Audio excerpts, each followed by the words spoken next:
Salut tout le monde. Alors ce petit message pour vous dire merci d'avoir déjà été quand même assez nombreux à avoir regardé mes vidéos. Ça me fait très plaisir parce que c'est sûr que c'est pas facile à faire. Donc ça va me donner de quoi m'améliorer tous les jours, de pouvoir en faire. Donc voilà, ce petit message aussi pour vous dire que j'aimerais avoir plus d'avis. Si vous pouviez me dire un peu plus ce que vous aimeriez voir dans mes vidéos. Alors là j'ai déjà fait un programme pour toute la semaine, mais pour la suite j'aimerais bien savoir ce que vous avez envie de voir en fait, ou de savoir sur moi ou sur un sujet en particulier. Donc voilà, je vous laisse regarder la vidéo et surtout n'hésitez pas à commenter, à liker et à me dire tous vos avis. Si vous avez une question ou quoi, je suis là pour y répondre. Donc bonne soirée à vous et surtout bon visionnage. À demain. Alors hier on a vu un peu mon parcours. Aujourd'hui je vais vous parler de pourquoi je dessine. Donc au départ, quand j'étais plus jeune, c'était surtout pour m'améliorer en fait, puisque je voyais bien que j'avais un niveau mais que c'était pas suffisamment. Donc j'essayais de m'améliorer à chaque dessin que je faisais. Puis en grandissant, c'est surtout devenu un refuge en fait, parce que c'était simplement moi, ma feuille et mon stylo. Et du coup, ça me permettait quand même d'avoir mon truc à moi en fait, que les autres avaient, je sais pas, avec les cours ou quoi, moi c'était le dessin. J'avais vraiment ce truc-là et personne pouvait me l'enlever quoi. C'était quelque chose qui appartenait qu'à moi et c'était ma main qui faisait et donc du coup...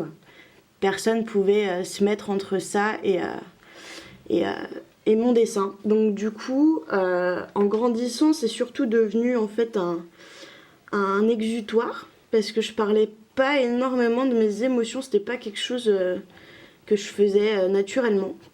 Donc du coup, le dessin, ça m'a quand même permis de m'exprimer, d'exprimer mes émotions, qui n'étaient pas forcément toutes roses, quoi. Forcément, quand on est adolescent, c'est pas toujours tout rose la vie, donc du coup ça m'a vraiment permis en fait de pouvoir m'exprimer à travers mes dessins.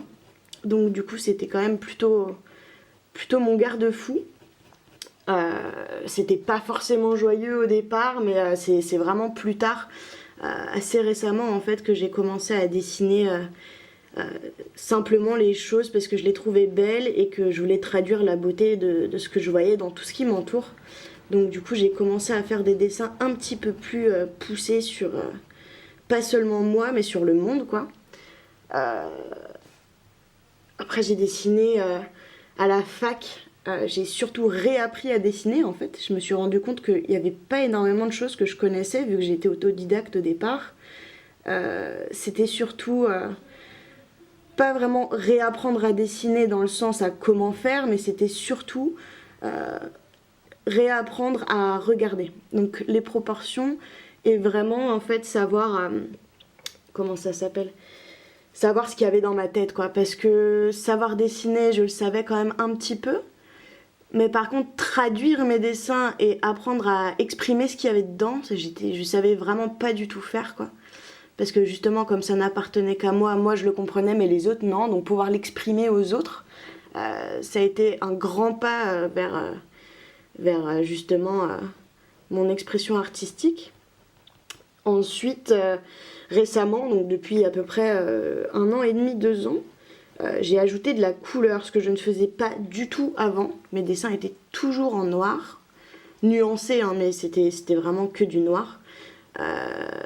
Et du coup j'ai vraiment réussi à remettre de la couleur et à dessiner pour d'autres raisons, pas seulement pour traduire ce qu'il y avait dans ma tête. Et du coup ça on le verra dans la vidéo de demain. Donc pourquoi en fait je suis passée du noir à la couleur et pour quelles raisons et pour exprimer une émotion différente. Donc je vous dis à demain et passez une bonne soirée.